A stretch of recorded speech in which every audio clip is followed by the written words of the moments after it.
This episode is brought to you by Tonal, Tonal. I'm super excited about this one, and I was skeptical of it in the beginning. Tonal, quote, Tonal is the world's most intelligent home gym and personal trainer, end quote. That's the tagline from their website, folks, to give you the one-sentence summary. And this device, it's really a system, is perfect for anyone looking to take their home workouts to the next level or someone who just wants to get maximum bang for the buck in a tiny, tiny footprint of space. Tonal is precision engineered to be the world's most advanced strength studio and personal trainer. It uses breakthrough technology of all different types to help get you stronger faster. I was introduced to Tonal by 3 different friends. All of them are tech savvy. One of them is a former competitive skier who's doubled his strength in a number of movements using Tonal, even though he has a long athletic background. And I'll paint a picture for you. By eliminating traditional metal weights, dumbbells and barbells, Tonal can deliver 200 pounds of resistance, which doesn't sound like a lot, but it's actually, it feels like a lot more at the high end, in a device smaller than a flat screen TV. And you can perform at least 150 different exercises.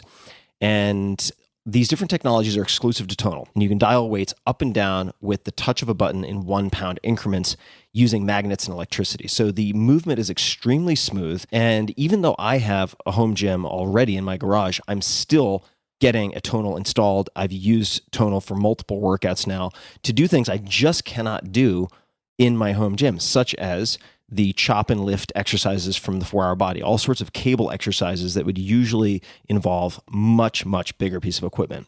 Eccentric training. For instance, you can do, to give a simple example, bicep curls where you are lifting, let's just say 20 pounds in each hand up, and then Tonal will automatically increase the weight because you can lower more than you can lift to say 25 or 30 pounds on the way down. And I do kettlebell swings, I do all sorts of deadlifts, this, that, and the other thing. And after one workout on Tonal, focusing on pulling, I was blasted for a full week. It's really incredible what you can do with eccentrics. They also have all sorts of other really, really cool advantages that you can apply to any of your favorite movements. Tonal learns from your strength and provides suggested weight recommendations for every move with detailed progress reports to help you see your strengths grow. Tonal also has a growing library of expert-led workouts by motivating coaches from strength training to cardio. So you can do really just about everything. Every program is personalized to your body using artificial intelligence and other aspects of the engineering, and smart features check your form in real time, just like a personal trainer. So check it out. Try Tonal, Tonal, the world's smartest home gym, for 30 days in your home. And if you don't love it, you can return it for a full refund. Visit www.tonal.com, Tonal.com, and for a limited time, get $100 off of smart accessories when you use promo code TIM21. Like I'm ready for my first drink at checkout. That's www.tonal.com, promo code TIM21, TIM21. Tonal, be your strongest. This episode is brought to you by Athletic Greens. I get asked all the time what I would take if I could only take one supplement. The answer is invariably Athletic Greens. I view it as all-in-one nutritional insurance. I recommended it, in fact, in the 4-Hour Body. This is more than 10 years ago, and I did not get paid to do so.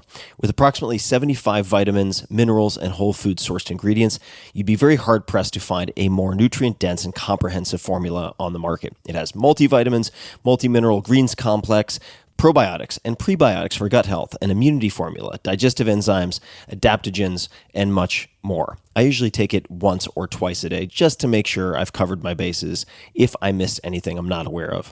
Of course, I focus on nutrient-dense meals to begin with. That's the basis.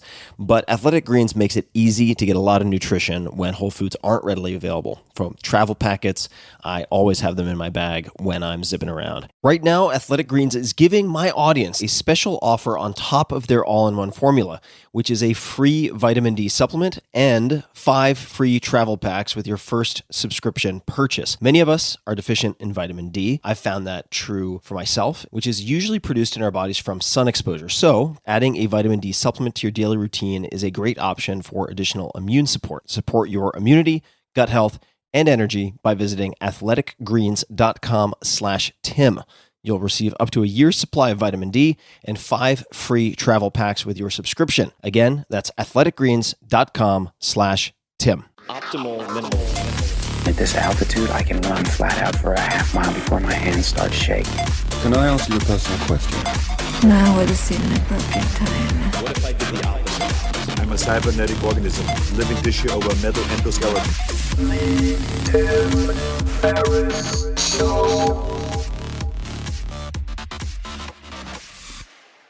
Hello, boys and girls, ladies and germs. This is Tim Ferriss. Welcome to another episode of The Tim Ferriss Show, where it is my job each and every episode to interview world-class performers, to try to tease out the habits, routines, frameworks, favorite books, and so on. Favorite cereals, maybe, who knows, that you can apply to your own life. And my guest today is Steven Pressfield. I've wanted to have Steven on this podcast for a very long time. You can find him on Twitter at @Pressfield. Steven is a former Marine and graduate of Duke University. He became an overnight success as a writer after 30 years of abject failure. Those are his words, not mine. So we'll dig into that. Identifying the omnipresence, if I'm pronouncing that correctly, of resistance, the interior force of self-sabotage he described in The War of Art, one of the best book titles of all time, has saved his own artistic life and helped many others struggling to find their creative calling. Pressfield's novels of the ancient world, including the nonfiction The Warrior Ethos, are required reading at West Point, Annapolis, and in the Marine Corps. He lives in Los Angeles. His newest book is A Man at Arms, an epic saga about a reluctant hero, the Roman Empire, and the rise of a new faith. You can find him online, Steven with a V, StevenPressfield.com, on Twitter, at @SPressfield, and Instagram, Steven_Pressfield. Steven, welcome to the show. It's great to be here, Tim. I've been wanting to have a conversation with you as well. So I'm excited about this too. It's great. And we are going to run out of time well before we run out of content. I think in part because I have all these notes in front of me. I have all these questions. And then there is, I'd say, at least 51% of me that just wants to turn this into a selfish opportunity to have therapy from you. So we'll see what blend of all of those elements. All right. We'll see what blend. I was hoping for the same thing. Oh, wonderful. Okay, so from you. Oh, from me.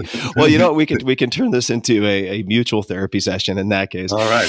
So let's go back in time for those who don't have much context on your life, and perhaps a good entry point is a prompt that you provided, and that is, ask me about my house for $15 a month and the backwoods cat I made friends with. So that's where I'm going to start.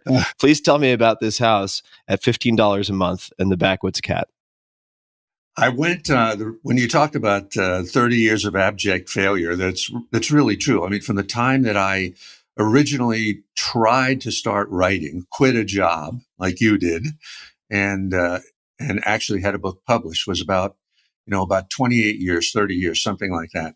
And at one point I was driving trucks, tractor trailers in North Carolina, and I had just come out of living in a halfway house which was, when people are released from mental hospitals, not me, but everybody else was there.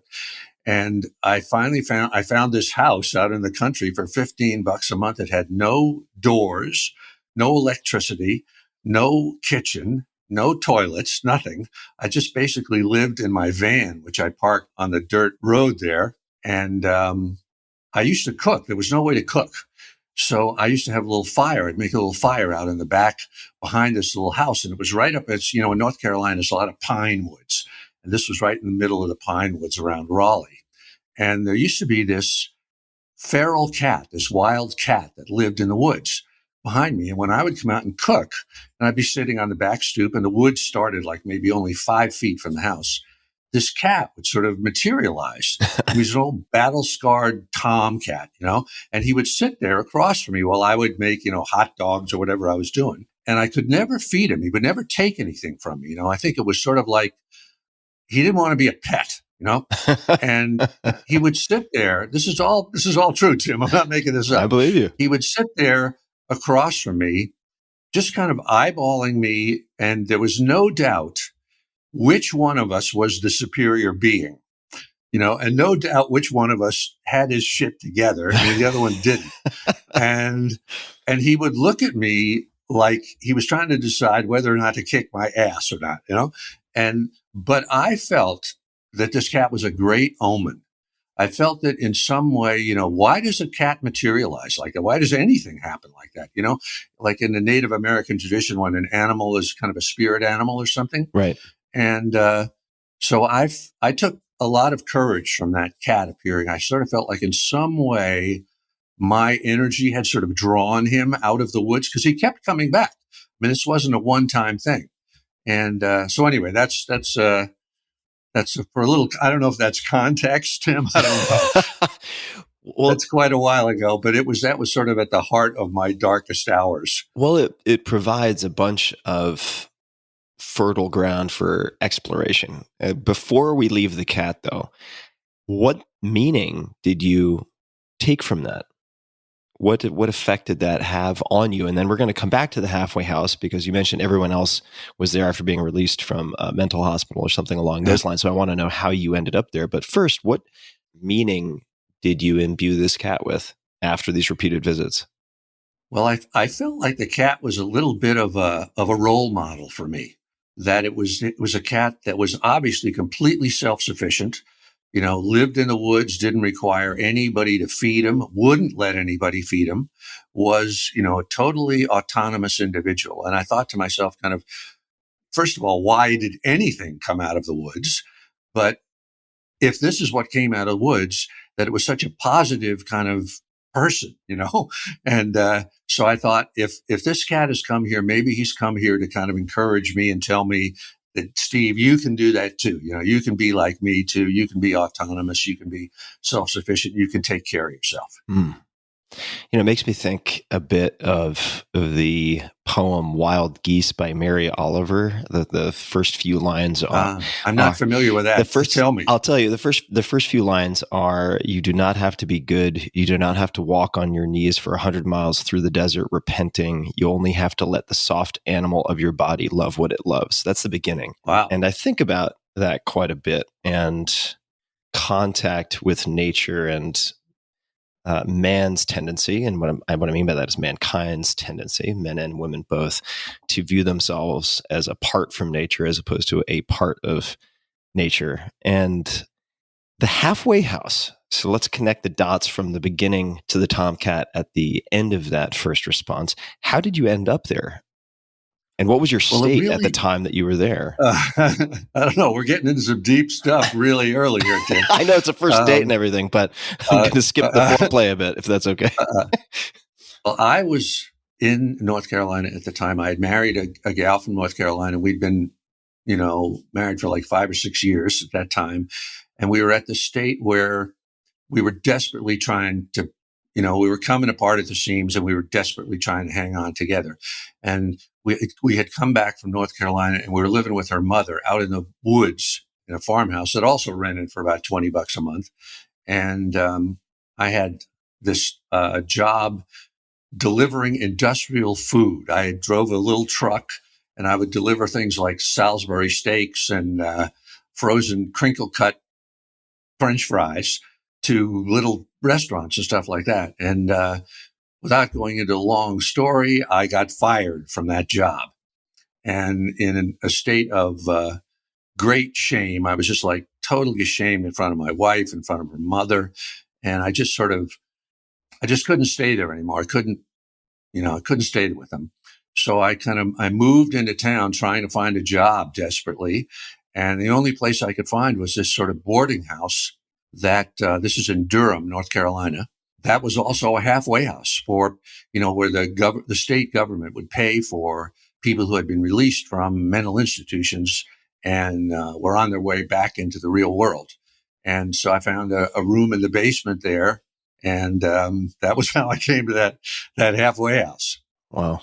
And I have a theory about halfway houses and about the people who are in there. You want to hear this, Tim? I do. Because I've been in a bunch of other kind of situations like that.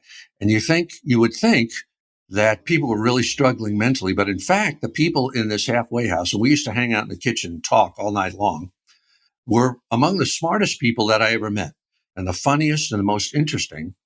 And what I concluded from hanging out with them and from others in a similar situation was that they weren't crazy at all, that they were actually the smart people who had sort of seen through the bullshit. Mm. And because of that, they couldn't function in the world. They couldn't hold a job, because they just couldn't take the bullshit, And that was how they kind of wound up in institutions, because the greater society thought, well, these people are absolute rejects. They can't fit in. But in fact, to my mind, they were actually the people that really saw through everything. So in a way, I felt kind of bad when I had to leave this house because I liked the people so much. It also speaks, it seems, to, not to say it isn't worth it, but some of the possible risks of seeing through the thin veneer that is what we consider civilization.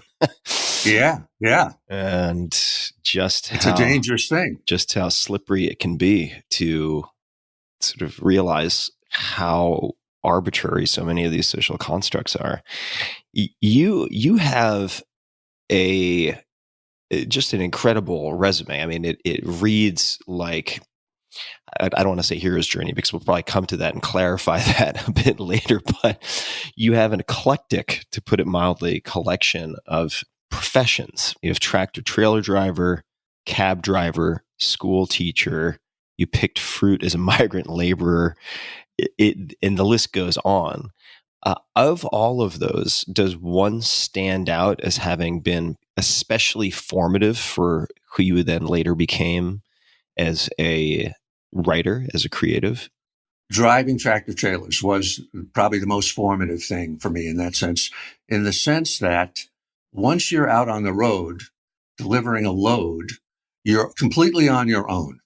And if anything goes wrong, I mean, obviously you can call for help if you're really desperate, but pretty much you've got to get it together one way or another. And other people are depending on you. Whatever that load is, you've got to deliver it. The shipper wants it. The people it's being shipped to want it. And there's really sort of no mercy.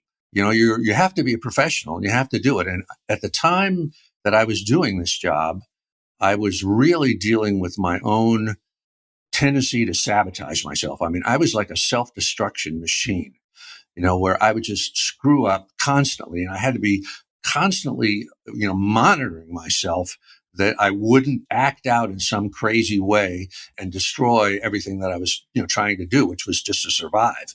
So first of all, the help from the people that I worked with, from the other drivers, from the dispatcher, who was kind of a mentor to me, a guy named Hugh Reeves, who really saved my life in a lot of ways. And also just the need to deliver, to really actually deliver the goods, and the self-imposed pressure of that really helped me. And, there were a bunch of instances when I found myself really up against it and having to get it together completely on my own. And when I thought I never could, and each time that I was able to do that, it reinforced that. And kind of like the cat that came out of the woods, I sort of felt like I was being a little bit of my own role model, and that there was hope that I could get it together one way or another. At that time, in that period, you mentioned the self-sabotage, and I'll give you two questions, and you can take a stab at either or both.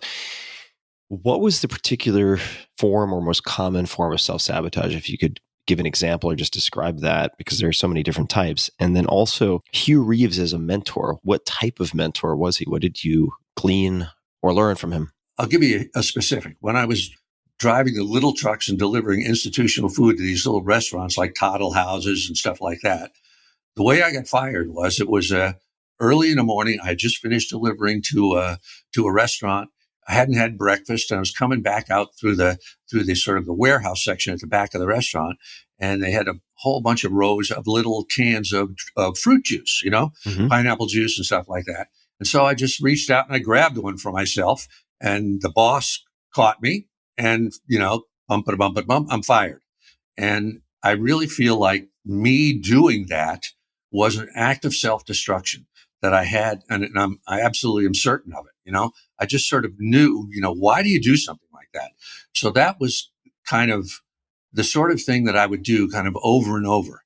And, and driving trucks, I could tell a bunch of stories, but one of them was where I dropped a trailer one time delivering it, meaning I pulled the tractor out from under the trailer, in this warehouse parking lot right in front of about 500 people and just dropped this entire trailer nose down onto the thing and was just a complete fiasco. So that was the kind of thing that I would do, where I would just be careless. You need to, like, if you're an airline pilot and you're doing your checklist, you have to, before you take off, you got to check the flaps and the engine and blah, blah, blah, whatever it is. There was something in me that would make me forget to check the one most important thing that I had to do. And as soon as it went wrong, I knew it. It wasn't like, oh, what a surprise. It was like, oh shit, I've done it again, And getting back to your Hugh Reeves, who was the dispatcher, who was my mentor in this thing, after I got fired, I'm really getting, I don't know, I guess this is interesting. I don't know. I find it interesting. After I got fired for stealing that can of pineapple juice, I was in a state of utter shame. I didn't even tell my wife or her mother. I had already applied I had gone to a truck driving school and I'd applied to like 50 different companies throughout North Carolina and couldn't get on anywhere. And I was just leaving town in my 65 Chevy van, heading for the oil fields in Louisiana, where I'd worked once before and where I knew I could at least get a job. All you needed was a pulse and they would take you on. And so on my way out of town, in the dead of winter, worst possible rainy North Carolina, I stopped at this one trucking company that I had already applied to a couple of times and they rejected me. And Hugh Reeves was the dispatcher. And he was a former Marine and he knew that I had been a Marine. And I just stopped just for the hell of it. I thought, this is where, nothing's going to happen. And he hired me. So that kind of saved my life right there. But throughout the whole,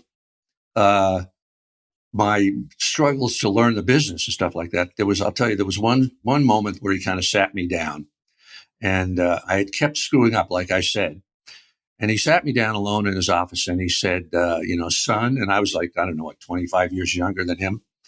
He said, I don't know what's going on in your head, son.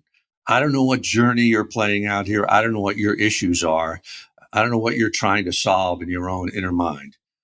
But this company is a business. We're in business to make money. You are a driver. You represent this company. When I give you a load to take somewhere, you better fucking deliver that load, And so that was a great thing for me, it was like a slap in the face because in my mind, I definitely was kind of on this odyssey. I was living on an inner world. I don't know what it was. And he was absolutely right. This is a business. This is for real. I have a real job. People are depending on me. I have to, and that really helped me to sort of think of myself as much as I could as a professional and not somebody on some crazy adventure. I can definitely see how that ties into a lot that came later. That's a great story. Yeah. That's a great story.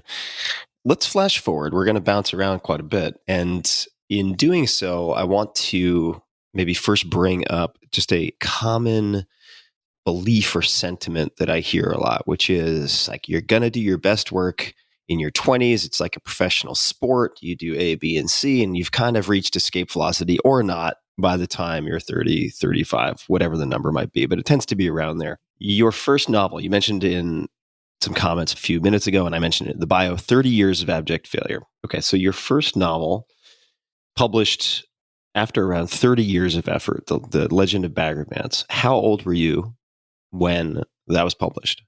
I think I was 53. All right. Maybe 54. Okay. So now a lot happened up to that point, obviously, in your life. You had a lot of experiences. Where I want to go next is to ask how you developed your facility with words, because you are a very good writer. The jobs we've mentioned so far seem to have nothing to do with wordsmithing. You have an incredible vocabulary. How did this happen? I'll accept. Thank you for saying that, Tim. I accept that at face value. But Please through the whole time that, I wasn't only doing blue collar jobs. I worked in advertising, like in New York, 3 or 4 times. And I also had about a 10-year career as a screenwriter in in Los Angeles, where I am now. And so through that time, you're trying to learn what a writer is and what writing is. And also, of course, I was writing novels through that time. I wrote 3 of them that never got published. So, and each one took about 2 years full time. What drove you to do that? If I could just pause there for a second, because most people don't write, period. So what was driving you or compelling you or inspiring you to do that?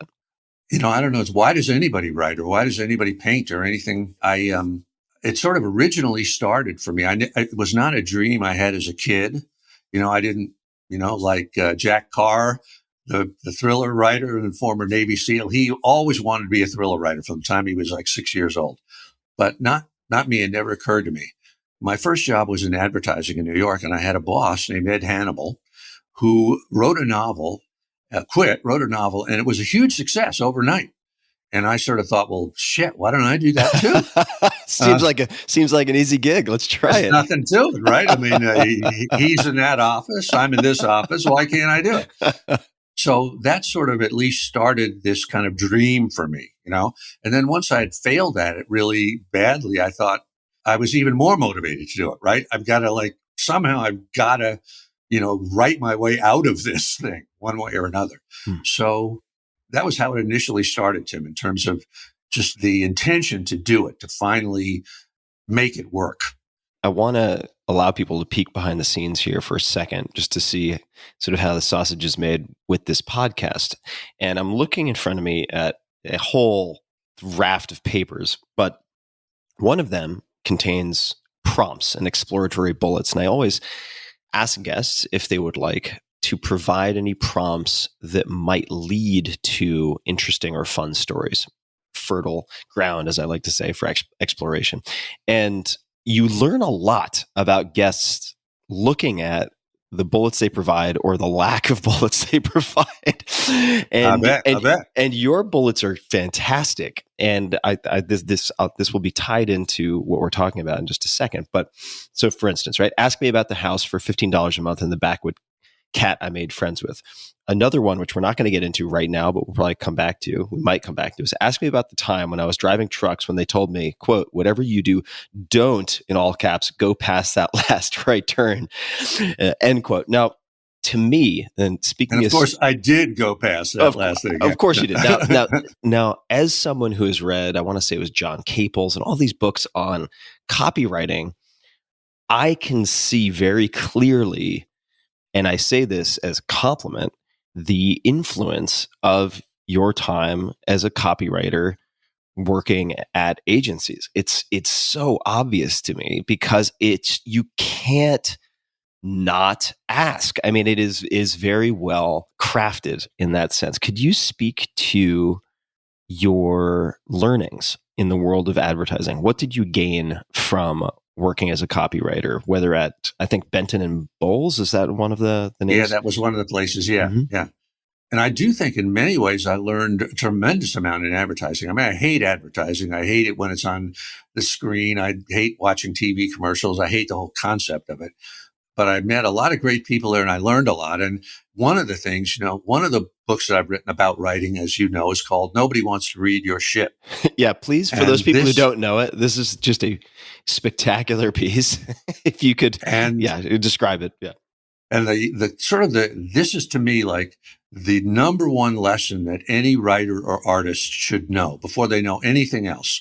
And you learn this in advertising because as you're trying to write an ad or a TV commercial, one thing you have to always keep in mind is that nobody wants to see it. In fact, they hate it.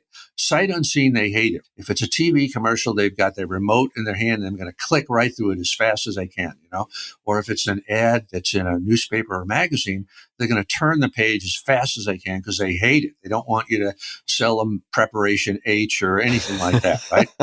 So the lesson for that as a writer, knowing that you're facing that with so much resistance from the reader, is that whatever you're going to put on that page or on the TV screen, it's got to be so good and so compelling and so interesting that people will have no choice but to watch it. And so it makes you work really, really hard and also makes you really project yourself into the mind of the viewer or the reader in an empathetic way, in a really good way, and try to say what would be interesting to them, what would catch their interest, and what would hold their interest. And you realize too that writing and reading is a transaction, that the reader or the viewer is giving you a very valuable commodity, which is their time and their attention. And you've got to give them something. You can't just put some crap out there and expect that they're obligated to read it or watch it, because they won't watch it, you know? Mm-hmm. So that was a great lesson for me that applied in writing novels or movies or anything at all that you're going to do. A restaurant, if you're going to open a restaurant, you know, nobody wants to come in there and buy your greasy cheeseburgers, you know? You've got to come up with something that makes them say, I've got to go in there, you know? And that's where the work comes in, and that's where the creativity comes in. And another sidebar to that, Tim, of what you learn in advertising is a 30-second commercial cannot have more than 60 words in it, 2 words per second, because an announcer or people speaking, actors speaking, can't deliver it. It becomes so fast that you can't hear it. So there's pressure on you every time you write a piece of copy. Like I would bring a piece of copy into my boss, whoever he was or she was, and they would say, get out of here. This is way too long. Go back to your cubicle and cut it down. And I'd spend like hours cutting it down and bring it back. And then they'd say, cut it down again. And so that was a wonderful skill to learn, to find that you can say maybe in 25 words what you had said in 250 words before. So you're right, Tim. You're right on target that there was a lot of lessons that came out of that experience of writing ads. I mentioned in passing, and I'm by no means an expert here, but mentioned in passing hero's journey in reference to your life in a sense. But my understanding is that you consider the hero's journey, as perhaps we know it in the Joseph Campbell sense, different from the artist's journey. Could you please elaborate on that? I definitely feel this time that you and I are talking about now, when I was driving trucks and doing things like that, and being sort of lost and in the wilderness, as my quote unquote hero's journey. I mean, I think we all have many hero's journeys, but we probably have one sort of overarching one. And to me, the hero's journey of our lives takes us from believing that we are what our parents told us we are, or what society told us we are, or what we imbibed from the culture, shedding that and finally finding out who we really are. And that's sort of the moment. The hero's journey always ends, in Joseph Campbell terms, with the hero coming home, right? Like Odysseus coming back to Ithaca. And at that point, we've hopefully kind of found who we are and what our calling is. And for me, you know, it was a long journey. But at that point, a new stage of our life takes over. Like I'll say for me, it was when I finally got a novel published, The Legend of Bagger Vance. So that took me like 28 years of quote unquote hero's journey. And in my view, this is me thinking about this later. I had no concept at the time. At that point, I said to myself, I'm a writer. I'm a real writer. I can do it. I've paid my dues. And then the next question became, okay, now what am I going to write about?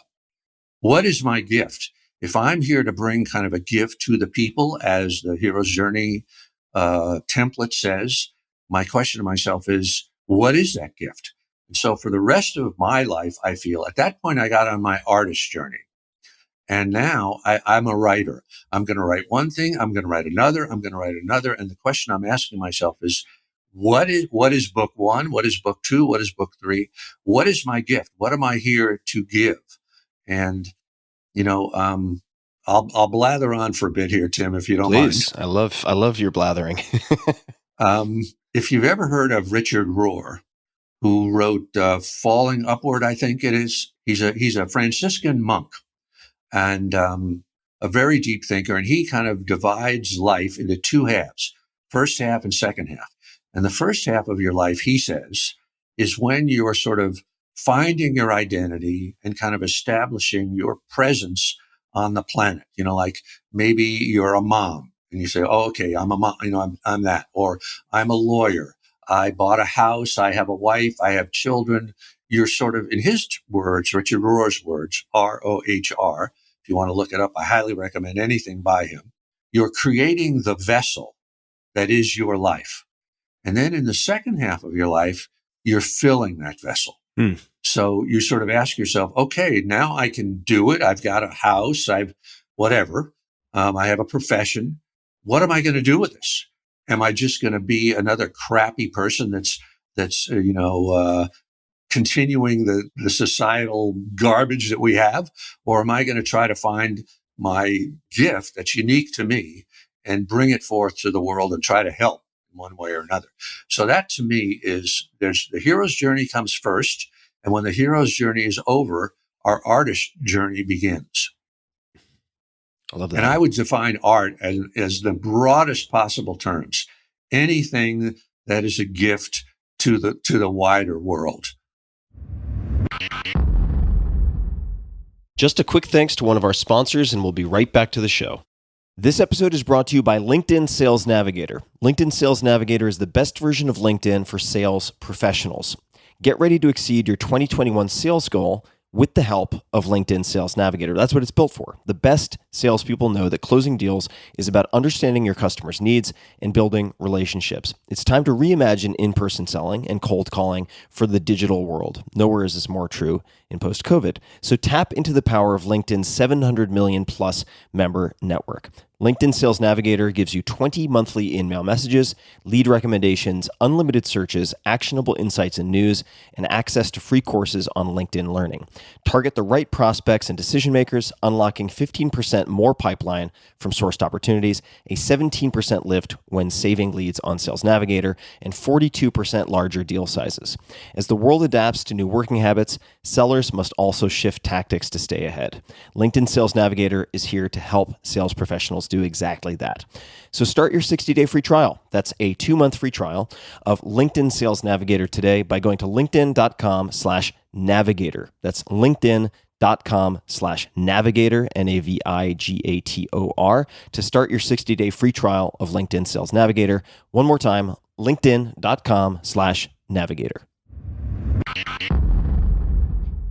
Part of the hero's journey, as I understand it, and please correct me if I'm getting this wrong, is what is sometimes referred to as refusal of the call, right? Like when Luke Skywalker is just bitching and whining and doesn't want to go see Yoda, etc. Like, he's just being a pain in the ass to Obi-Wan Kenobi. Everyone should rewatch Star Wars if you don't remember this part, or this section. Was there that element in your hero's journey, getting to the point of having created the vessel? Was there a refusal of the call? Did that play any role? Oh, absolutely. And I think it does in everybody's life. In the hero's journey, as Joseph Campbell lays it out, there's a bunch of stages. And the hero's journey, usually it starts in what Joseph Campbell would call the ordinary world. And it's just, you're living your regular life, but something is wrong. Like in the case of Luke Skywalker, he's on Uncle Owen and Aunt Veru's evaporator farm on Tatooine, I guess is the planet, right? Mm-hmm, you got it. And he's just, right? And this is his ordinary life, right? He's stuck. He's nowhere. In fact, I think somebody asks him at some point, where are you? And he says, if there's a spot that's the farthest point away from the bright center of the universe, that's where I am, right? And so that's kind of the ordinary. And then the next stage, this is very early in the hero's journey. And then the next stage is the call. And it's something happens that tends to pull you out of this ordinary world. Like in The Wizard of Oz, it's Dorothy gets swept up in the tornado. In Star Wars, it's that Luke Skywalker finds R2-D2 and he unplugs the little hologram that says, Princess Leia, help me, Obi-Wan Kenobi, you're my only hope, right? Mm-hmm. So that's the call, right? Suddenly he realized, I've got to do something here. And then what follows immediately after that in Joseph Campbell paradigm is the refusal of the call. For Luke, he goes, no, I can't leave. I've got responsibilities to Aunt Veru and Uncle Owen, blah, blah, blah. And that seems to be across the board. If you remember the first Rocky, the movie, when Apollo Creed or the promoter calls Rocky into his office and says, I'm going to give you a shot to fight the champ. And Rocky's first reaction is, no, I can't do it. You're crazy. This is a joke. I can't do it. Or if we want to go back to another one, when Odysseus is being summoned to go fight in the Trojan War, his first reaction is, no, I don't want to do it. And if you remember the myth, he pretends to be crazy and he goes out and he's sowing his fields with salt. And the messenger who is sent to summon him takes his baby, the young Telemachus, Odysseus's baby, and puts him in a furrow in the path of the plow. And when Odysseus comes to the baby, he veers around it, right? He's not going to run over his baby. And the messenger says to him, you're faking. You're really not crazy. Get on the boat. We're going to the Trojan War. So that's the refusal of the call. And for me, it was the first novel that I tried to write, which I had no business doing. I got like 2 minutes from the end and I just blew it up and blew my whole life up. That was my refusal. I refused to go into the unknown world. How did you blow it up? Do you mean that you just stopped? I'm not going to tell you actually details, but I did something that made my wife hate me and kick me out. I got it. Okay. So that's what I acted out, as they would say in psychological terms. Mm-hmm. In other words, another form of self-destruction. Those were my demons forever. They may be your demons forever, but perhaps you're getting or have become better at dancing with them instead of struggling against them. It seems like, at least referring to your mentors and lessons learned, that in some respect, and please correct me, disabuse me of this so it's not true, but that you've been able to at least like strike a deal with these demons, because you went from being unable to finish a novel to producing many works. What is that deal, or how has that come to be the case? Well, let me just talk about a novel for a second. Please. After the first one that I wrote that I couldn't finish, and then I went on these various, spiraling down the rat hole type of things, I finally got it together. I saved some money. I saved $2,700 working in advertising in New York. And I moved out to a little town in Northern California and determined to write a novel and finish it. And I rented this little house and I was just by myself. And through that whole time, again, I was aware every second of my tendency to sabotage myself. And so I just said to myself, I'm going to finish this son of a bitch or I'm going to kill myself. And when I finally did, and I write about this in The War of Art, when I finally did finish it, and I typed those words, the end, I felt like my DNA changed, and I will say that as an encouragement to anybody that's listening, that's struggling with the same stuff.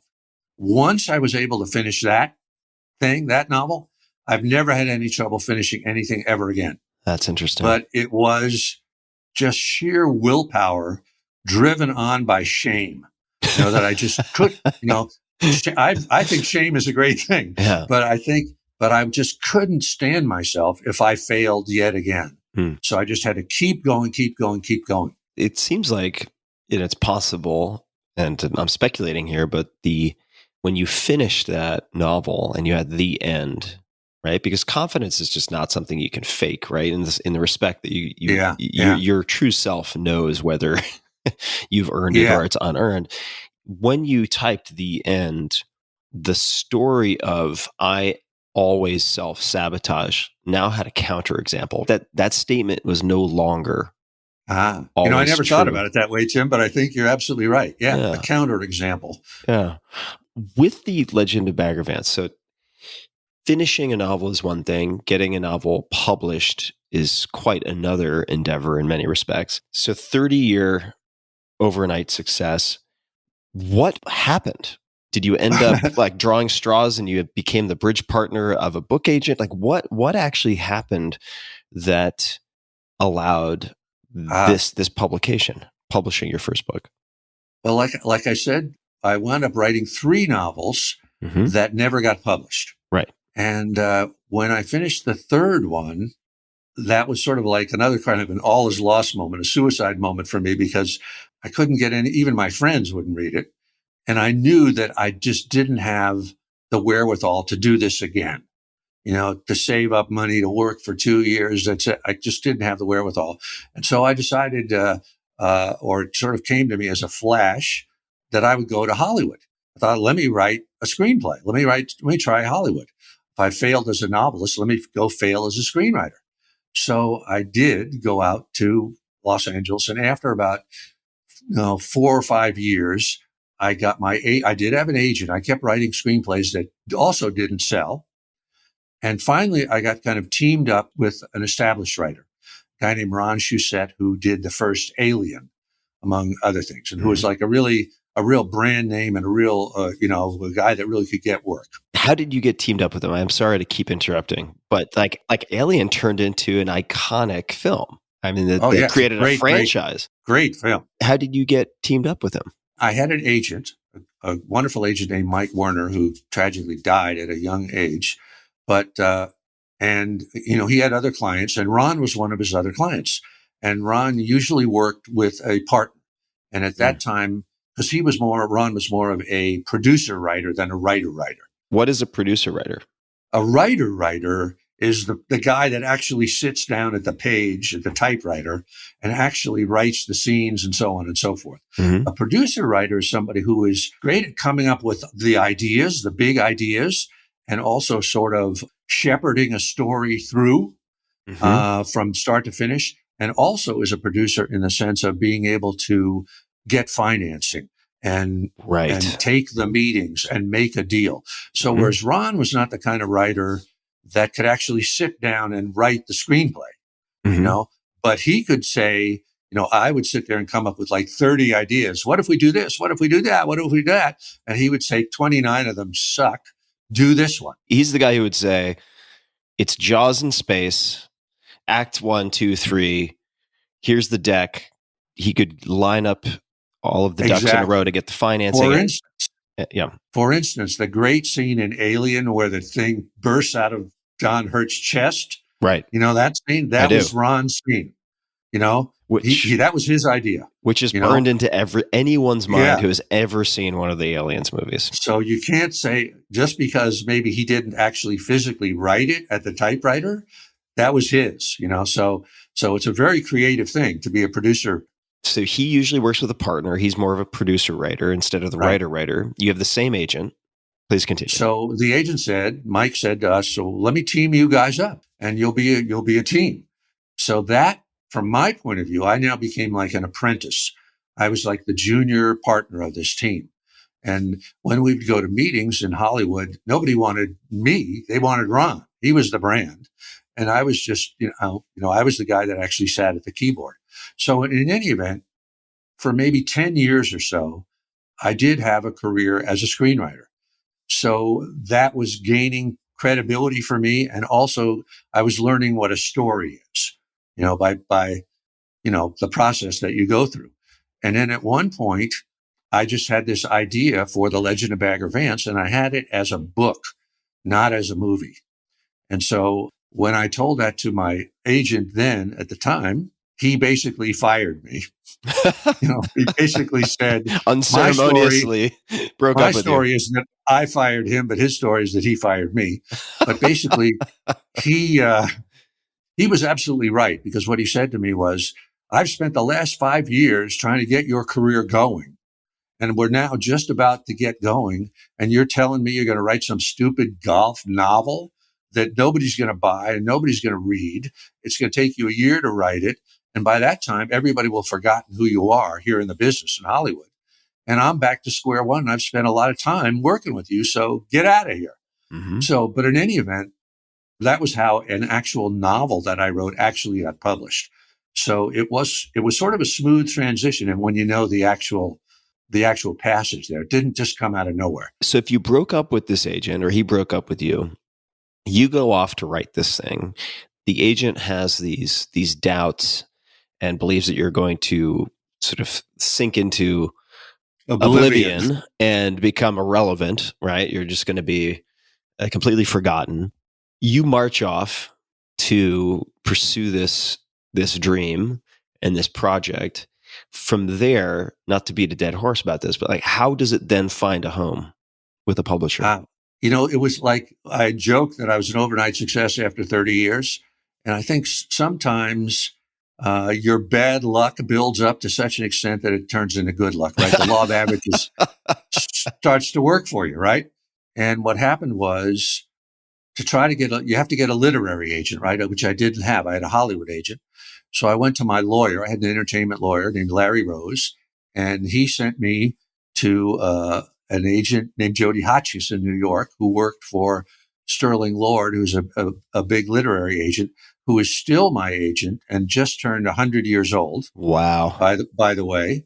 And so almost overnight, that manuscript just found a buyer. Boom, boom, boom. It found a buyer, found a movie buyer, found everything right away. So I think it was just the law of averages finally evened out a little bit. That's just incredible. What a story. So I'd like to ask you about momentum in your life. And I'm asking, this is where I might segue at least indirectly into some therapy for myself. So I am looking at an interview you've done, and it's discussing the little successes approach. And I'm just going to read a first paragraph, and then you can tell me if things have changed. But the first paragraph, and this is your response to a question, I think this is on writingroutines.com. I'm at the gym at 5:30 every morning, but it takes me until around 11:30 to actually sit down and start work. I used to be able to put in 4 hours, but these days 2.5 is my outer limit. I close the office then. I never work later or at night. And then you talk about your friend Randy. Could you speak to the little successes approach and what this schedule represents? Randy is Randall Wallace, who wrote Braveheart and has directed a bunch of movies as well. Mm-hmm. And he's a good friend of mine out here. And he has a theory that he calls little successes. And he means that from the moment he gets out of bed, and I believe this too exactly, he's looking to build up. He's looking ahead to the moment when he actually sits down and has to write, whatever time that may be for him, 9 o'clock, 10 o'clock, whatever. And he's trying to produce a series of little successes between now and then to generate momentum. And he counts like brushing his teeth as a little success. And I do too. And one of the reasons I like to go to the gym early or do something physical early is because I'm trying to build up little successes so that by the time I get to sit down at the page, I feel like I've got some momentum going. I've done this, I've done that. I took out the garbage. I've fed the birds, and I've got a little momentum going I think it's very important. I mean, even if you think about, let's say, a basketball player, think about Kobe Bryant or Michael Jordan or anybody, Steph Curry or whatever, going to a game tonight. They're at the stadium like 3.5 hours early, and even before then, they've been at the gym, or they've been getting a massage, or mentally they're preparing themselves, and they go through, they do if you watch Steph Curry do his routine, it's like, I don't know what, it's amazing what he does, rubber bands between his knees to strengthen his knees. And then he does, 100 shots from, beyond the arc. And he's trying to build up little successes so that when the game starts, he's in the flow immediately and he's at the highest possible level. That's the theory anyway. What is your preferred exercise routine? Do you have any favorite exercises or workouts? I'm now in the COVID thing where I'm doing it out on my deck. But for up until the COVID thing, I trained with a wonderful trainer named T.R. Goodman at a place called Pro Camp at Gold's Gym in Venice. And he has a whole thing that he does with us who train with him. We usually train in a group of 2 or 3 guys. And it's basically just really straight basic weight training, squats and curls and stuff like that, legs on one day, this just very basic stuff. Mm-hmm. That's a very iconic location as far as gyms go. Yeah. It's all in a tent in the parking lot now. Right. So it's changed a bit during pandemic times. So the little successes approach makes sense to me and really appeals to me. And there's so much variation, of course, when you talk to writers about process, right? So I recently interviewed Joyce Carol Oates, and when I was an undergrad, took just a wonderful seminar with John McPhee, and both of them seem to basically sit down, chain themselves to a desk and write for 8 hours. And their feeling is you can't wait for mood. You can't wait for the muse to strike. You really just need to start writing, and that will produce the conditions for writing. I have sometimes had the experience of that working, but perhaps it's just a weakness of character. I often break. I also just break. I'm just like, God, this is fucking terrible. And I stop. And then you have maybe a contrast. And I'm not saying this is all or nothing, one approach or the other, but folks like BJ Novak, who people might recognize, who spends quite a lot of time getting himself into a good mood. So he might take a few hours to get himself into the proper mood to write. And he's prolific and very successful. And then there's this little successes approach.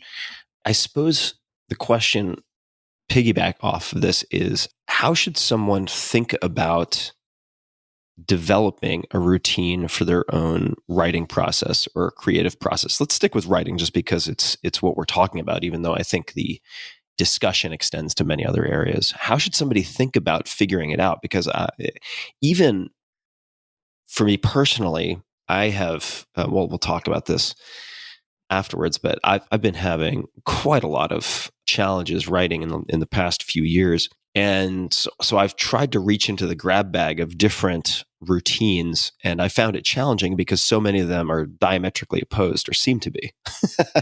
Yeah. How would you talk someone through finding something that works for them or making sense of conflicting advice? The one thing I would say is that it seems to me that every writer or artist has a unique way of doing it.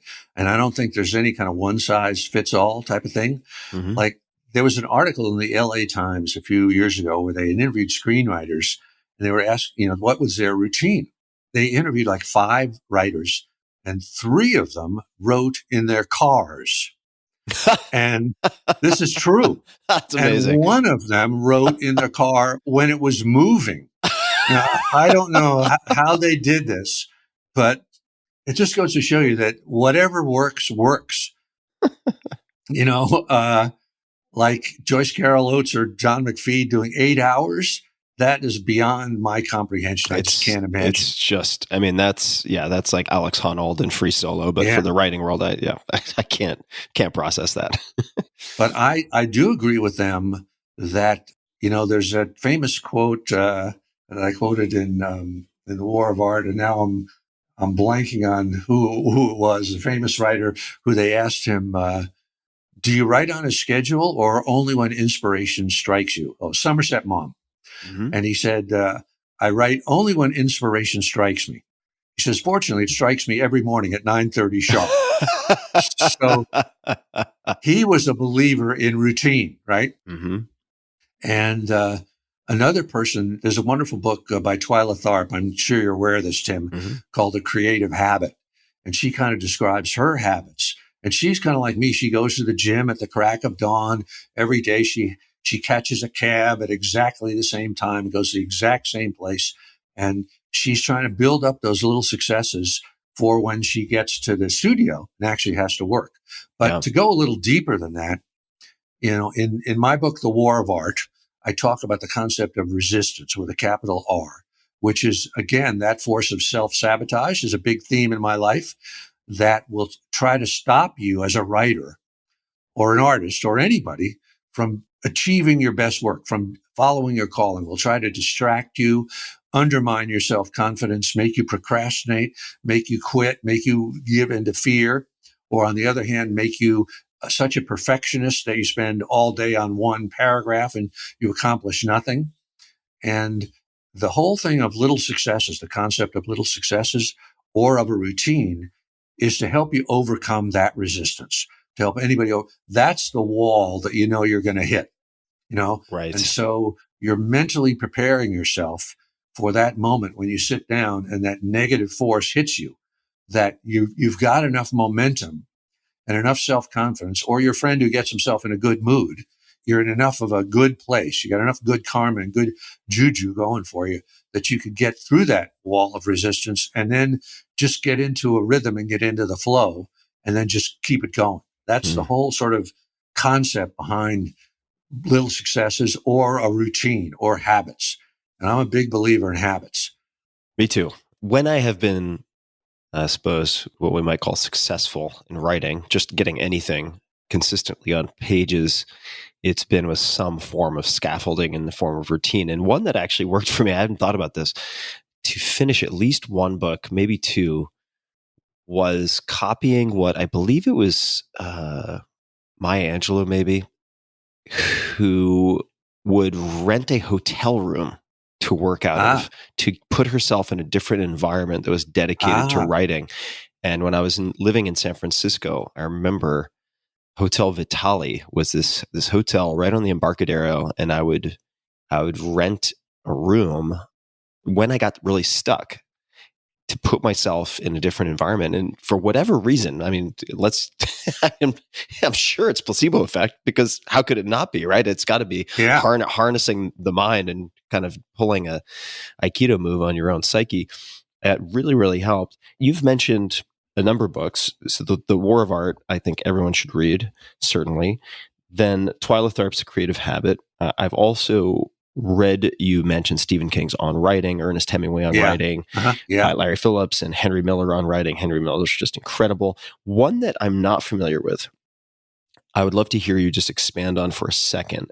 And the line here that I'm reading is, for integrating the editor's mindset into the writing process, the best book is The Story Grid by Sean Coyne. I think it is Coyne. What does that mean? The editor's mindset into the writing process? Before I say to that, I want to say that your idea of checking into a hotel room, I think, is a great idea. And it is, and that's something that might be unique to you, Tim. That might be a trick that works for you. It's safer than driving in a car and writing. Because, but it is kind of an Aikido. It's a way of tricking yourself to somehow, I can't work there, but I can work here. And if it works, it works, Yeah, right, totally. But The Story Grid, Sean Coyne was my first editor. He was the editor who bought Gates of Fire. Oh, no kidding. And we are amazing. We're really good friends, and we're partners in a little publishing company that we have called Black Irish Books. So I know Sean very well. And Sean he's a Harvard guy, and he's has evolved this concept of editing that he calls the story grid. And it's incredibly deep. If you and I were looking at this, it's like Einstein, I can't even begin to grasp what it is, but he really has a whole concept from A to Z of what a story is, what a scene is, and so on and so forth, that he calls the story grid. And I highly recommend his website, www.storygrid.com. If you want to be an editor, if you want to be a writer, he teaches this whole concept, and it's great. But getting back to integrating the editor's mindset to the writer's mindset, a lot of times I found, me as a writer, I will just sort of spew stuff out in a novel. Let's say I'll just be consumed with a story, and I'll just take it from A to Z without even thinking about it. And then I have to bring it to Sean, and he kind of tells me what the story's about, which I never had any clue what the theme is, and also will help to shape it into an actual story that really works. And a lot of the editor's mindset has to do with the hero's journey and that whole concept of Act 1, Act 2, Act 3, refusal of the call that we were talking about earlier. Mm-hmm. And Sean has another company of his own that he calls Genre Management. And he's a big believer in genre, in the sense that, like, a thriller has certain obligatory scenes and conventions, and a love story has certain obligatory scenes and conventions. A Western has certain, and you have to know them. And that's what an editor does. For instance, if you're going to have a love story, there always has to be a rival. That's a big thing. Think of any love story in the world. And there's also almost always has to be the lovers part in the middle or towards the end, and then they come back together at the end, or they fail to come back together at the end. And that's kind of what an editor brings to a writer's huge pile of papers that you bring and dump on the editor's desk. Is he or she is kind of aware of the various structures that actually work, and the kind of the principles of storytelling. And when you violated them, an editor can bring you back from that, or when you have left certain things out that need to be in there, an editor will say, you need to do this.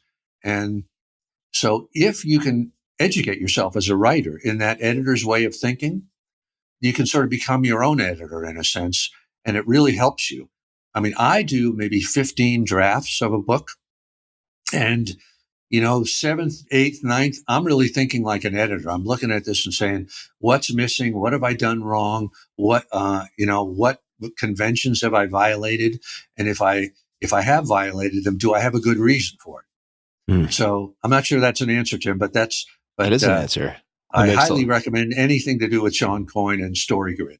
I'm going to ask you about A Man at Arms. First, I want to take this opportunity to paint a picture of the last week in my life, if I may be self-indulgent for a second. Please do. Please do. So I have this newsletter called 5 Bullet Friday. It's 5 short bullets of things that I've found interesting or helpful or novel throughout each week.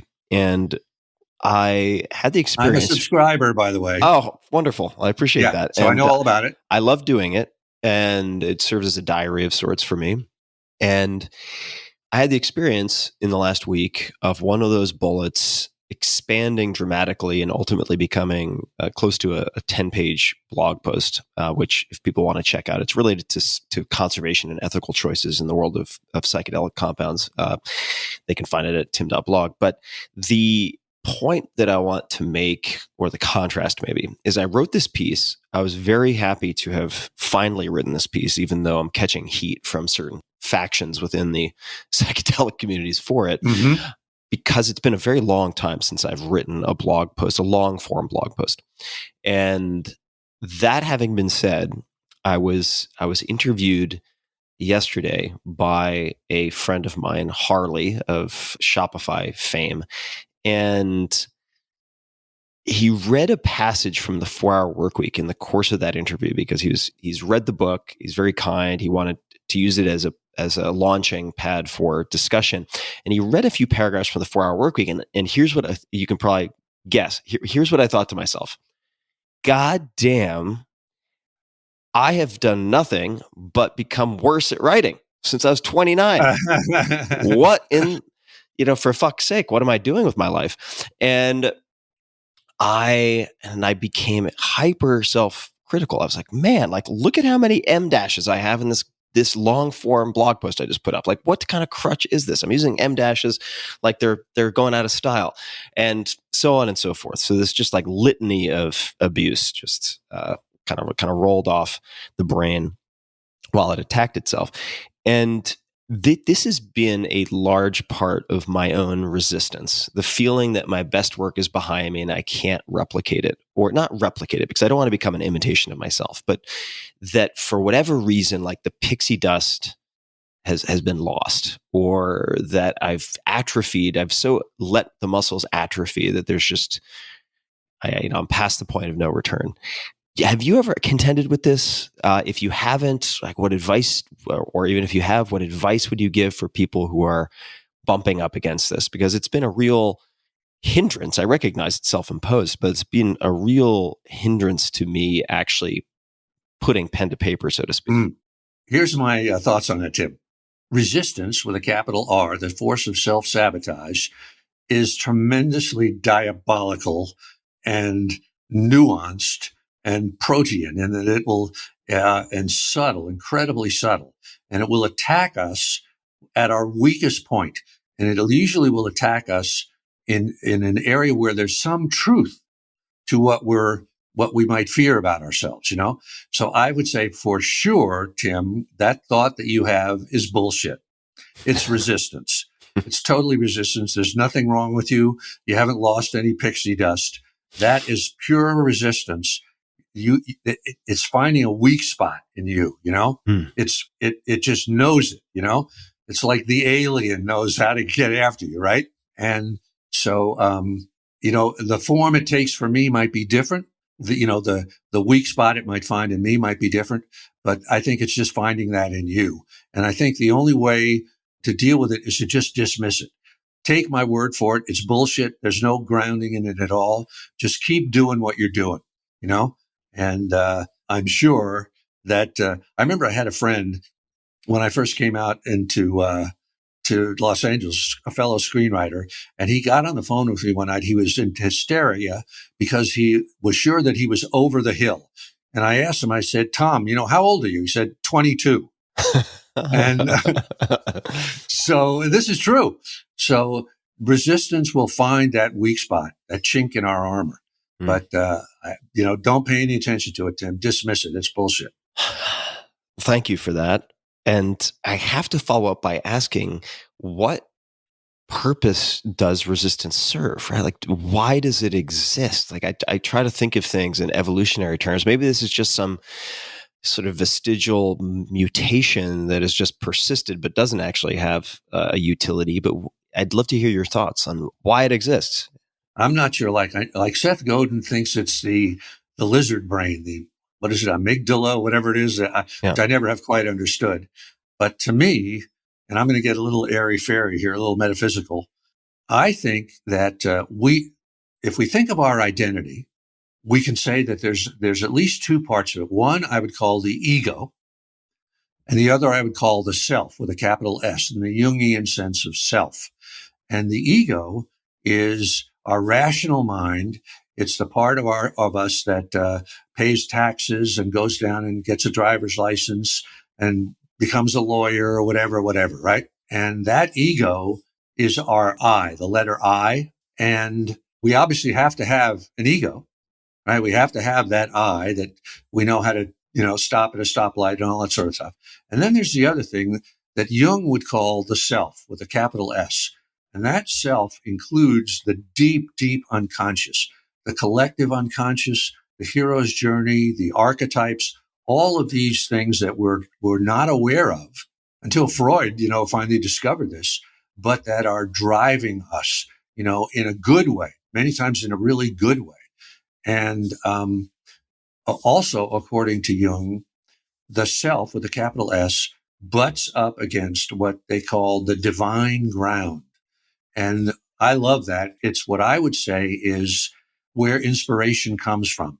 It really is divinity. It's beyond mortality. It's the muse. It's inspiration. It's anytime you get into the zone, that's where you are, right? As an athlete, as an artist, or whatever.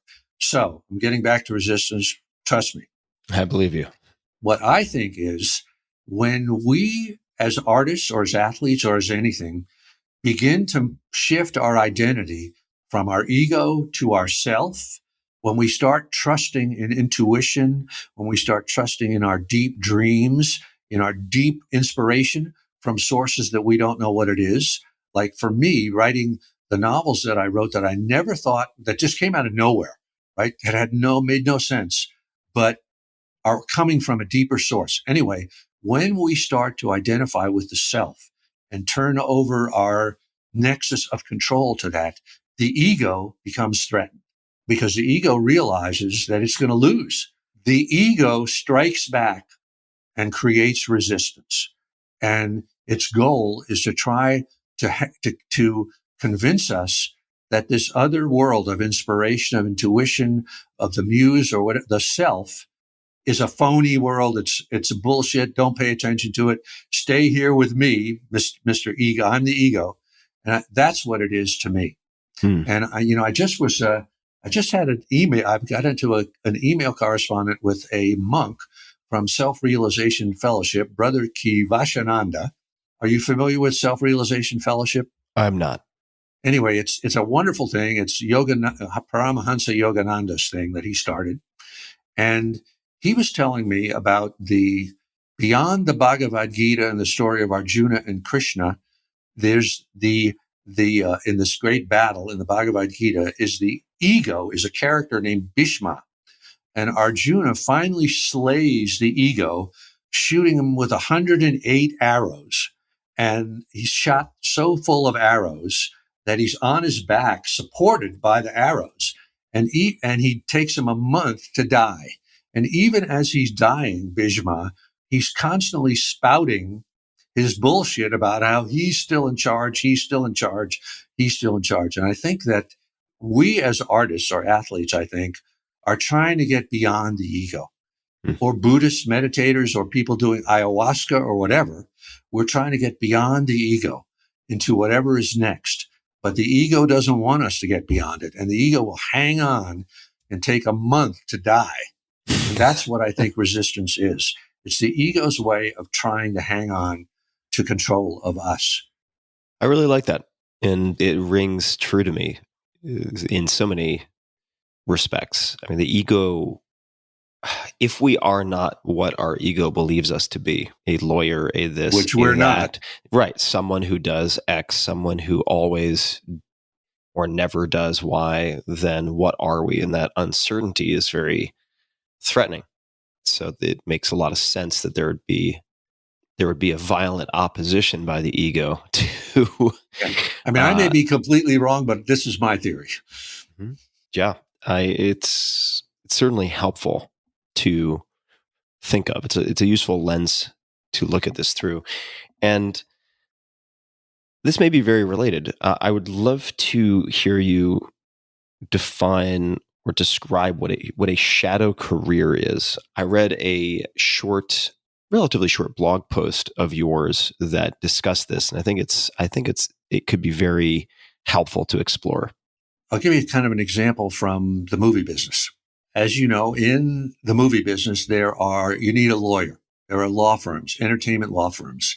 In fact, Rich Roll, the wonderful podcaster and athlete, used to be an entertainment lawyer. He did. And entertainment lawyers, directors, if you're a director, an actor, a writer, you have to have a lawyer because when deals come up, they make the deals for you, right? They get the contracts, right?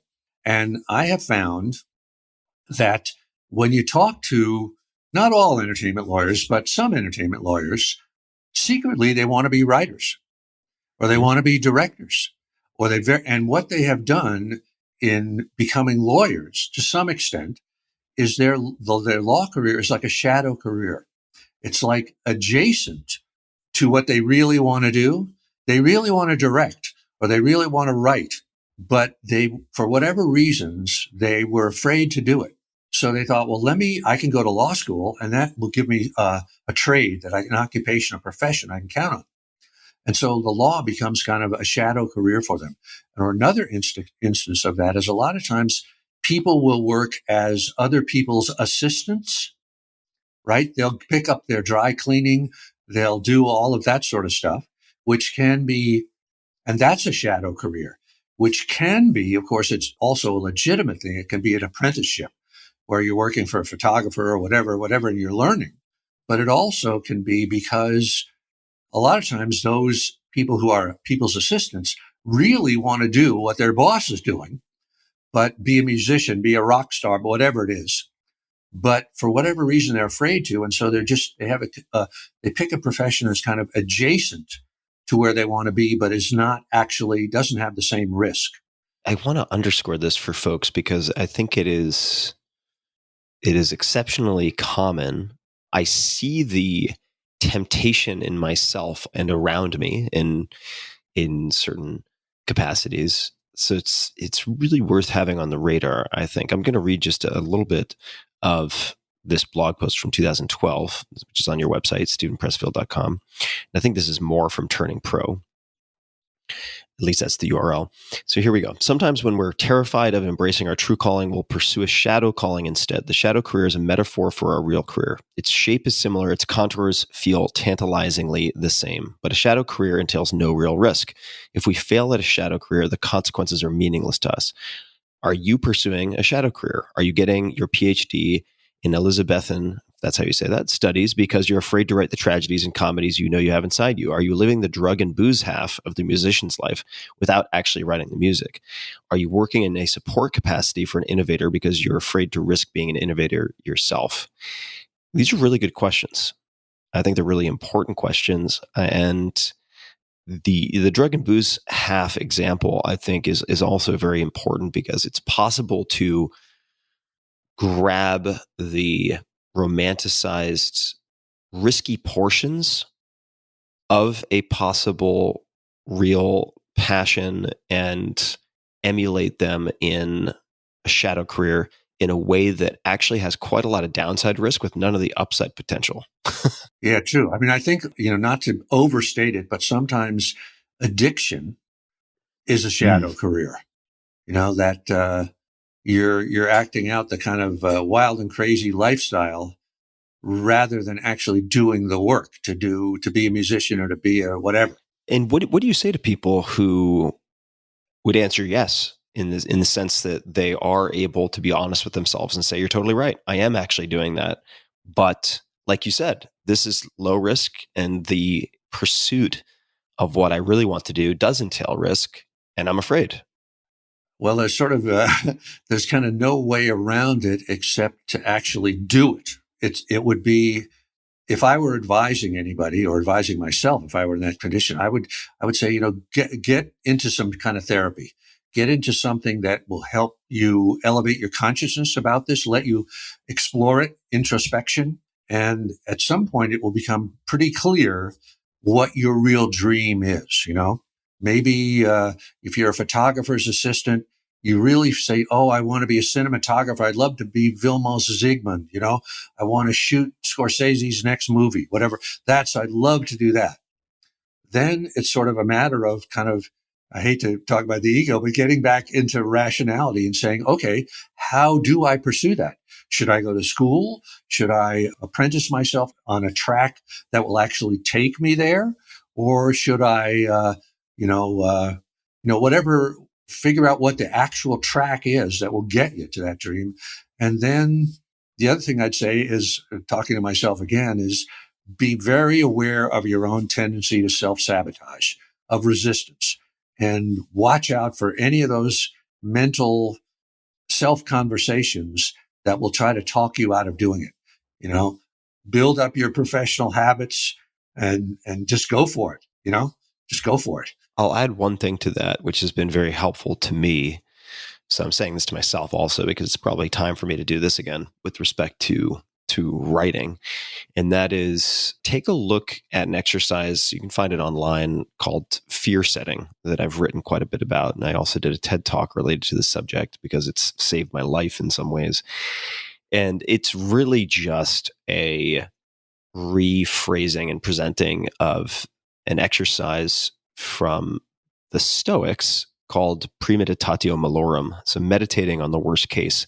This is just a practice of actually putting to paper what the worst things are that could happen, how you might mitigate against them, how you could minimize the damage or reverse the damage. And as Seneca the Younger has said, of course not in English, and I'm paraphrasing here, but we suffer more in imagination than in reality.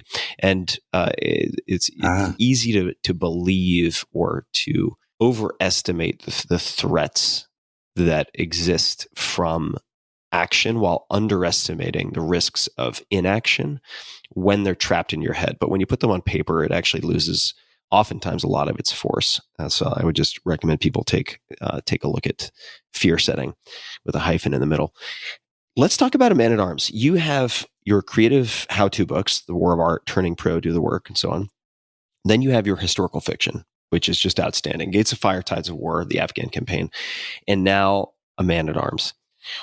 Why did you write this new book? How did it come to be? What was the genesis story? Before we go away, let me come back and talk about fear setting. I want to say something after that when we're done. There's only been like one recurring character in my historical fiction.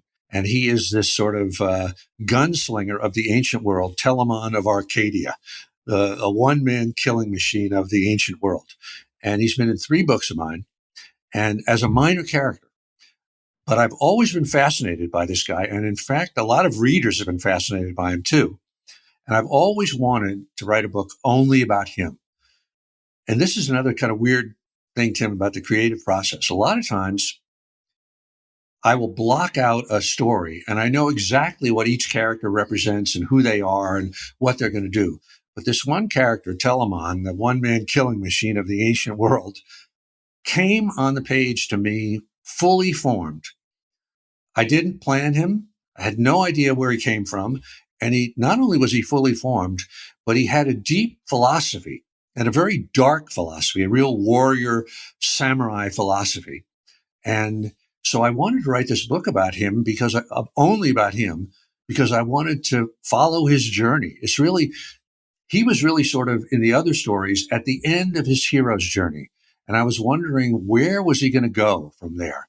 And for like 13 years, I tried to come up with a story that would work. And I just did outline after outline. I never could find it. And finally, I just had a flash about adding to his world a young, vulnerable girl, a 9-year-old girl, a mute girl. And somehow that sort of cracked the story for me. And so this book came very fast.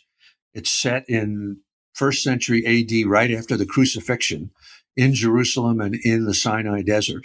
And I just wanted this character of Telamon is sort of an alter ego for me. I know on some crazy unconscious level, I'm bound to this character in some way.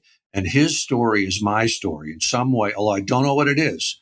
And so I wanted, writing, as you know, particularly fiction, is like a dream in that you enter another dimension of reality when you're sitting down to write, and you don't know what's going to come.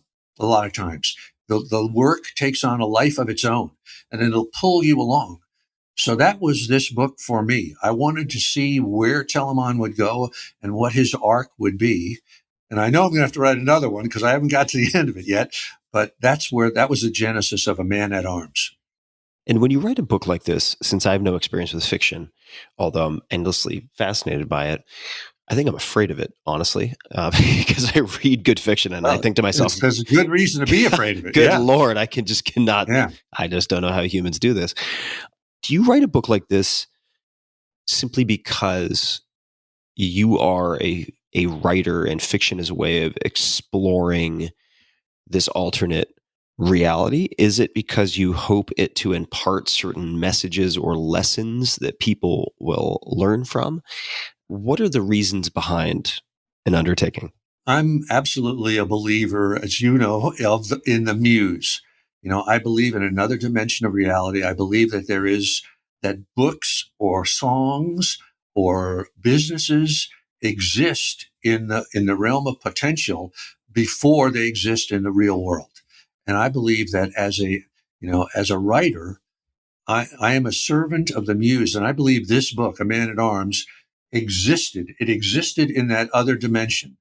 And I was called on to bring it forth in this dimension. So I really don't have a message. I really don't have, I do want to explore certain aspects of the character, but mainly this story just kind of seized me. And I felt like I've got to tell this story. I've got to get it. I've got to make it work in a hero's journey terms. And I've got to tell it in the right way and solve all those problems. But mainly I just wanted to tell this story like a singer would want to sing a certain song, or a dancer would want to dance a certain dance. So that was the reason. This story just seized me and came very fast and very easy. What would you say, if you have an answer for this, distinguishes the books that come fast and easy from those that are more difficult, those that are maybe just a hard slog? It seems the hard ones don't work and the easy ones do. It's almost like if it's hard, maybe it's a reason why it's hard. Right. Why are you pushing a boulder uphill? Right. Which is not to say even the easy ones are hard in the sense that there are a lot of technical problems to solve. Like I just did a video on Instagram. I was talking about the original manuscript of Gates of Fire was 802 pages long. And the book was finally 384. So I had to basically cut it in half. So that was like a technical problem that was hard, but the book itself was easy. Right. The book, came with a lot of energy, just like A Man at Arms just kind of came, In fact, I don't even have really a memory of writing it. I know I wrote it last year, but it just came in a real rush. I would love to experience more of that in my writing. So it sounds like I just have to get on the playing field a bit more often. Sight unseen, Tim, we don't know each other. It's the first time we've really talked for a long time. And if you'll forgive me for being your psychotherapist here for a second. Yes, please. I think maybe you should think about writing fiction at some point.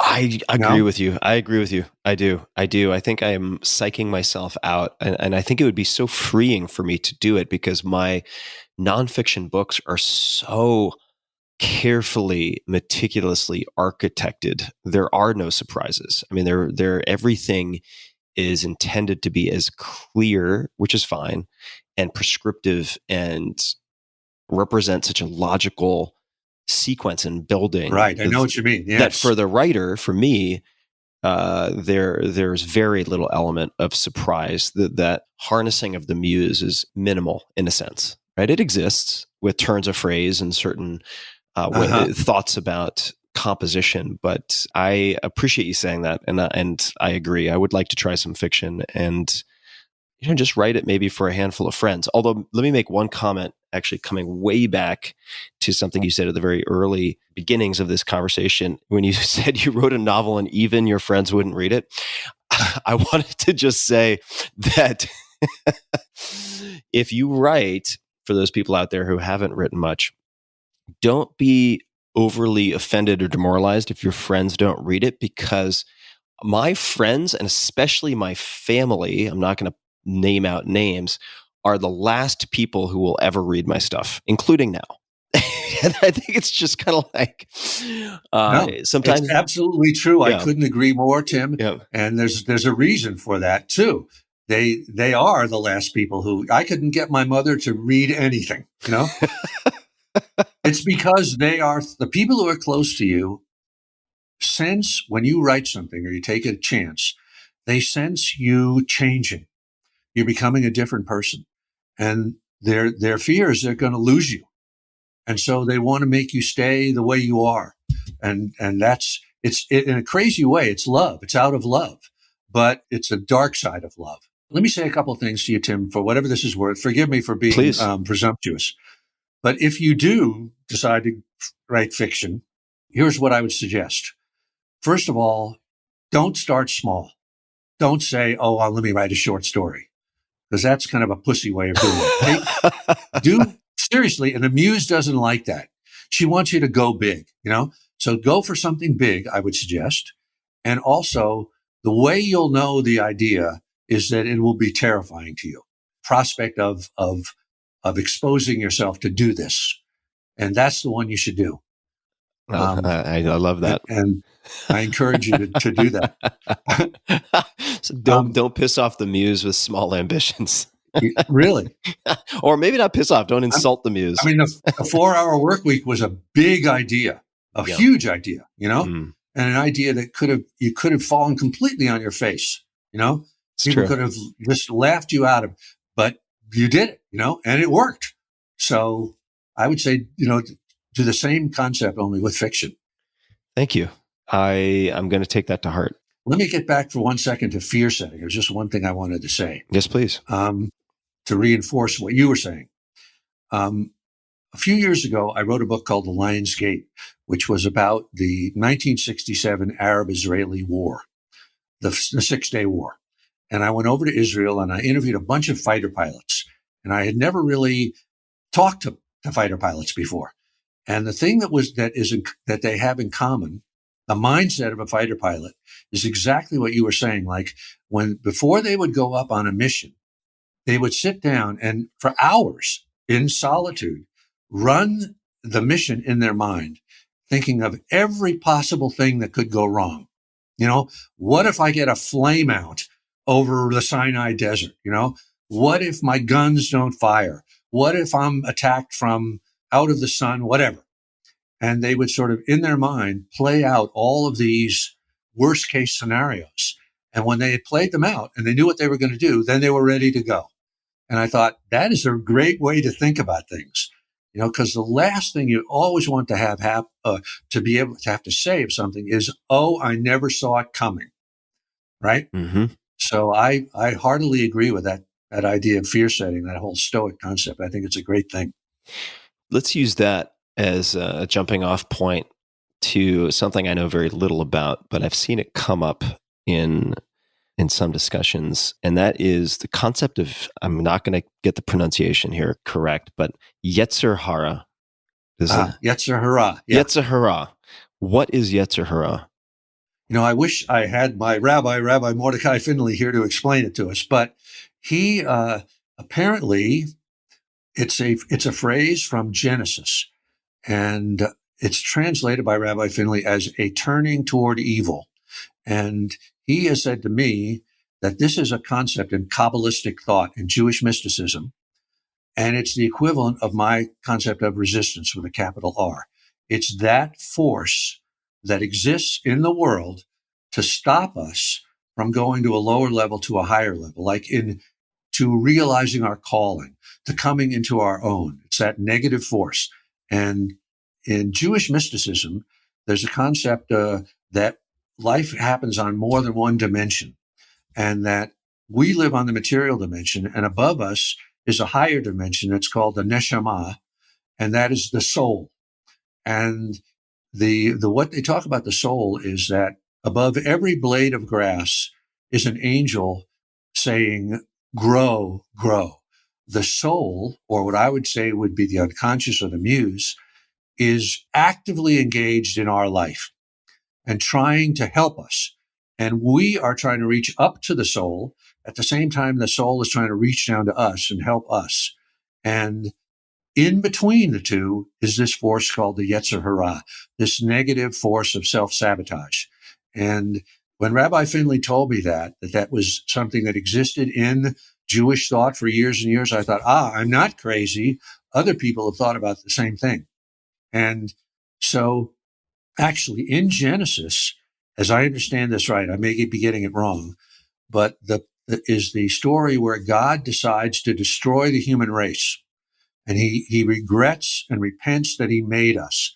And he looks down and he sees everywhere a turning toward evil, meaning this is the Yetzer Hara.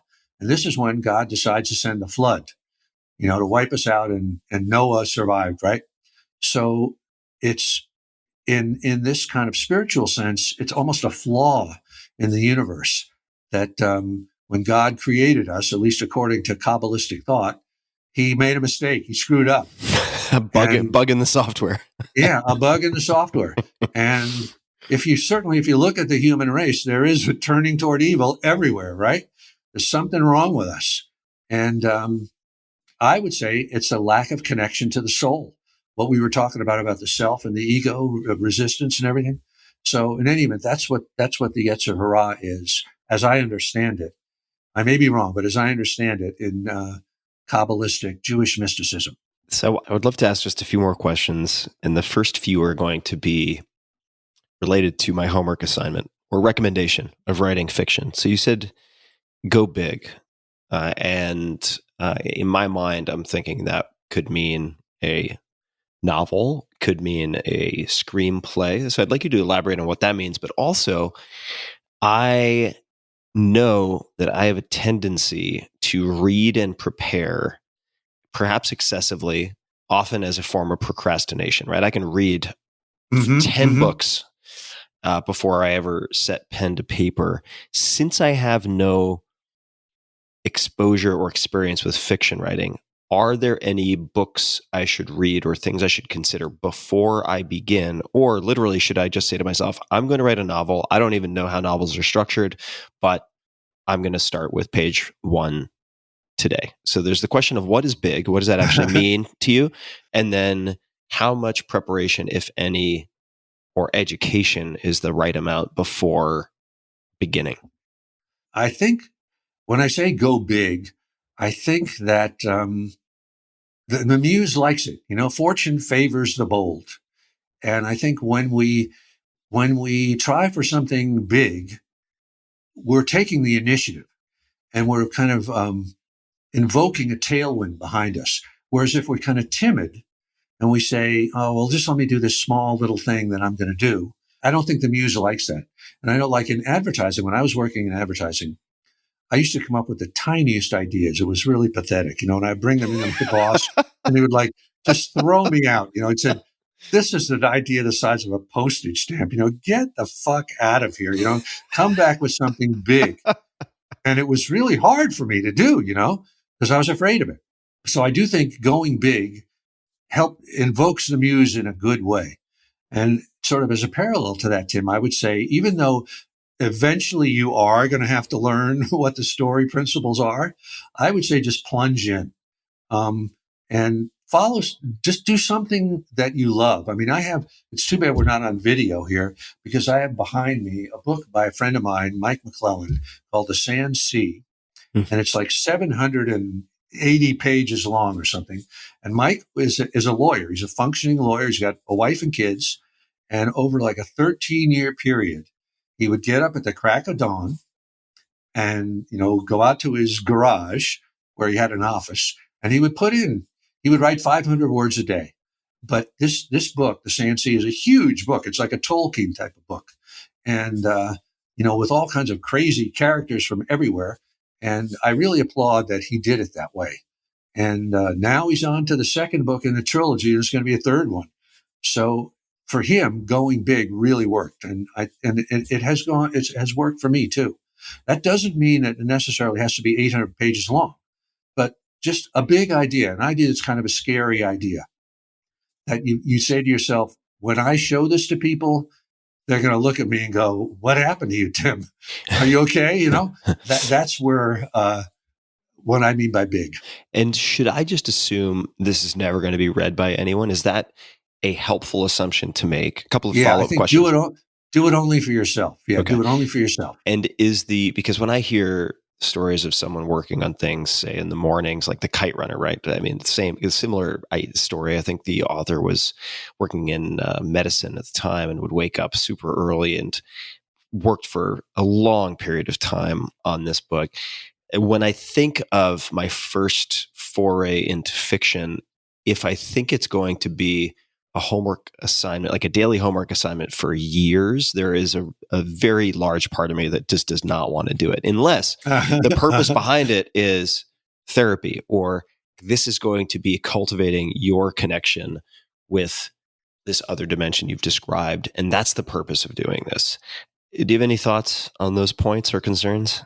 I mean, it may be, Tim, that writing fiction is your calling. I don't know. It could very well be. You could say that nonfiction books and podcasts and stuff like that might be, if you'll forgive me, might be a shadow career for you. I don't know. Yeah, it could be. So in that case, the exercise of writing fiction would be like a lifelong calling, a practice from now till the end. And I would think that I think it's a good idea to hope that it will be successful, that it'll find a market, that people will love it, But at the same time, I think it's very important, and I'm talking to myself too, to turn off the self-censor and not start to think, oh shit, are people going to like this? Or have I gone too far in this scene? In other words, trying to second guess the audience, because an audience, if it's out there, it'll find it. It'll find the work. And if it isn't, it won't. But I would say just write to please yourself. And always take the brave choice. Should I write this scene this way, which is kind of a chicken way, or should I really go for it and write it the big way? And I would say always take the brave choice and monitor yourself as you go, because what should happen is once you're into this, you should really start to feel good. You should really feel a tailwind and really feel like, shit, my feet are on the ground. I may be a beginner. I don't know what I'm doing, but I'm on the right path. And if it doesn't feel like that, then maybe it's not the right idea. Well, if it's okay with you, I may reach out to you as my please do. In fact, please do. Absolutely. As my stabilizing wing at some point. And I'm serious, Tim. Please do. Thank you. I really appreciate that. Stephen, this has been so much fun. I would love to do another round at some point, have another conversation like this. Put me down in the books whenever. There's no shortage of topics to cover. And maybe after I've actually given this a shot. I think that should be the stakes for me. That should be the accountability, is I can't have you on again until I have actually spent some time on this scary thing called fiction.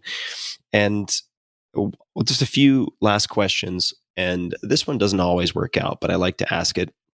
And it's not an easy question necessarily, but if you had a billboard, metaphorically speaking, to get a message or a quote or a question or an image out to billions of people, assuming they would all understand it, what might you put on that billboard? And actually, this was a question in Tribe of Mentors that I actually gave an answer to. It was. But what I said in Tribe of Mentors was, I would not put up any billboard at all, and I would tear them all down. But to answer your question a little more seriously, because you're sort of saying, well, what would be kind of if you had to say one thing to somebody to help them? Exactly. I would say life is long. This is what a friend of mine, Phil Slott, once said to me. He said, they always tell you life is short, but actually life is long. And if we find ourselves making mistakes or we haven't yet found our real calling, don't drive yourself crazy with that. There's plenty of time. Everybody thinks they've got, if I don't do it in the next 6 months, I'm going to kill myself, And I thought that too forever. But look at me. It took me forever to break through into anything. And I still feel that I've got a whole other lifetime ahead of me. And, you, Tim, you've got like 3 lifetimes ahead of you. So be patient with yourself. I would say to people, be kind to yourself. You're on a journey, whether you realize it or not. We all are. There's no way not to be. And things will reveal themselves as they go. But don't beat yourself up too much. Stephen, this has been so much fun. I really appreciate you taking the time. Too. And people can find you at Stephen Pressfield, again with a V, StephenPressfield.com, Twitter at @Pressfield, Instagram, Stephen_Pressfield. We'll link to all of your books, including the newest, and one that I'm quite excited about, A Man at Arms, an epic saga about a reluctant hero, the Roman Empire, and the rise of a new faith. Checking all the boxes for me. And are there any other comments you'd like to make? Any requests of my audience? Any parting questions or anything at all that you'd like to add before we bring this conversation to a close? No, I think that billboard, that's my billboard. Yeah, that would be the final thing, other than to say, thanks for having me, Tim. It was great talking to you, getting to know you a little bit. And I hope I didn't overstep my bounds and, giving unsolicited advice. But I hope what I said helps a little bit. And, we'll talk again. I think if this writing thing doesn't work out for you, maybe that's your shadow career for becoming a psychoanalyst. Maybe that is your real calling.